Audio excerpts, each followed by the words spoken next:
My name is Underhill, I'm 25 and I'm an in-betweeny model, presenter and advocate for body positivity.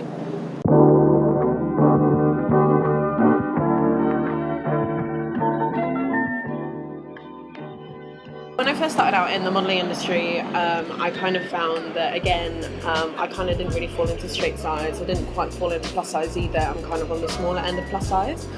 And it means that, you know, if I were to walk into Chanel for a casting, they'd be like, no. But at the same time, you know, as a plus size model, they probably think I'm slightly too slim. So, but that depends on the brand. So I coined the term in between for all the people who kind of feel like they don't kind of fit in anywhere in regards to kind of fashion and size. We as a society have weaponized the word fat to be something that all of us, especially women or femmes, should be afraid of. I think it's really key that we try and kind of not only reclaim it, because ultimately these models will not want to be plus size, but people who are plus size and who are fat don't have the privilege of being able to distance themselves from that label. And it's a really powerful word for them, and I think it's a powerful word for all of us to reclaim, because, you know, being fat really isn't the worst thing in the world, and a lot of people aren't really at that point where they can say, yeah, I'm fat, or yeah, I've got fat, without feeling like, oh god, I've got fat. It's not, you know, it's a descriptor. Fat is ultimately a descriptor, and it's not something we should be ashamed of or afraid of. At the beginning of my modelling career, I was actually scouted by a really big agency. And as you can see, I've got quite small boobies, but big hips and small waist, and I sent them my measurements. They said, look, we're so sorry, we love what you're doing, but ultimately we couldn't find you any jobs with your measurements. And so that kind of defined it for me, in that, you know, plus size bodies are only meant to have certain dimensions to be accepted.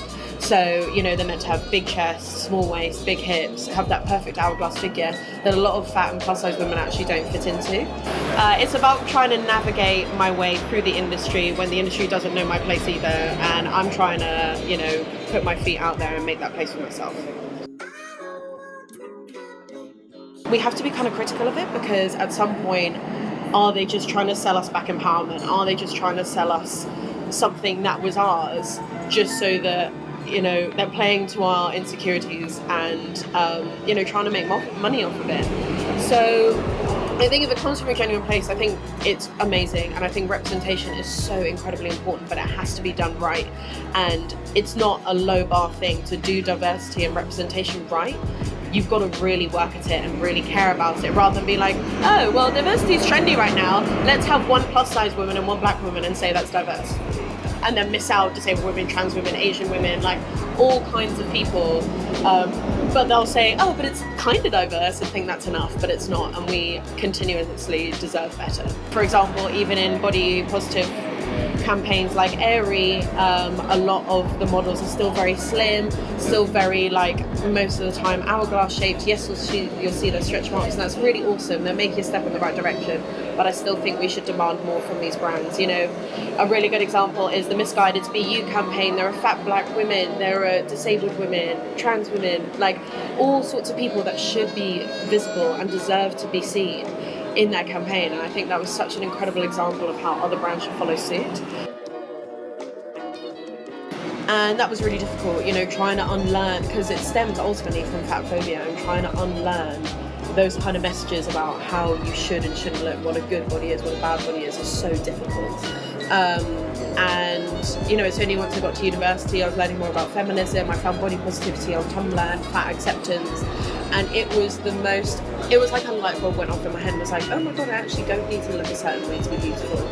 It takes such a long time to get to that point, and it's not a linear journey. You know, we kind of, you know, we see a lot of people who are like, oh, and all of a sudden I love myself, but we don't talk enough about the journey, and also talk about the slumps and the pitfalls. You're never gonna have this kind of, you know, skyrocket to self-love, and that is absolutely fine. I'd say it's been a gradual but incremental and very important journey, and I would say to people not to beat themselves up for not loving themselves overnight. So I'm not going to say that I'm 100% perfect now, but as I said before, it's not a linear journey. You're going to be like this, and that's absolutely fine. I mean, sometimes I'll be like, oh, well, you know, maybe I should just have a salad for dinner. And then I'm like, who am I kidding? I'm not going to have a salad for dinner. I'm not going to buy into what society wants me to eat. I'm going to eat my cake and live my life. But no, there have certainly been times where I've been like, oh gosh, like I feel like I'm back at square one again, but I just have to trust the process and trust that this isn't going to be forever. And, you know, like our bodies are never going to be exactly the same. We're always going to be, you know, we're going to have different shapes, we're going to be in different sizes, and that is something so beautiful and unique to us that we need to really uphold and uplift, rather than, you know, beat ourselves up for not fitting into this very, you know, narrow Eurocentric standard of beauty, which is entrenched in so much, you know, colorism, racism, anti-blackness, ableism, fat phobia, everything. And to actually question it and go, actually, this isn't what I need in my life, and to actually question it and think this doesn't have to be the way it is the first step to accepting your body, and the first step to realizing that you're okay and that you're enough.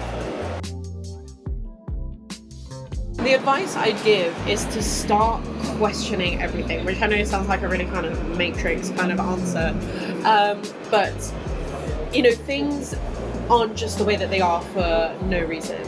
You know, these kind of systems are set up to oppress us and to ultimately make money out of us. You know, skin bleaching creams exist because they've made black women feel terrible about having darker skin, which is disgusting, and skin bleaching companies need to go. You know, cellulite creams make so much money because they've told us that cellulite's a bad thing, when it only became a bad thing until, you know, in the 1960s when it was mentioned in Vogue. Before then, we didn't care about cellulite. But all of a sudden, they had something else to sell us, to be like, right, let's make them help themselves even more, buy more stuff. So that all these systems are set up to make us feel this way.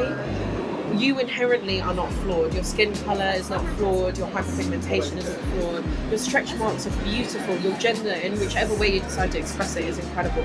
And try as much as you can. It's so hard to start that journey, but try as much as you can to question why society makes you feel that way, and just say a big fuck you to it all, because you deserve to feel beautiful, you deserve to feel like you are enough, and beauty standards try and make us feel a type of way, and it's so key that we don't let that happen.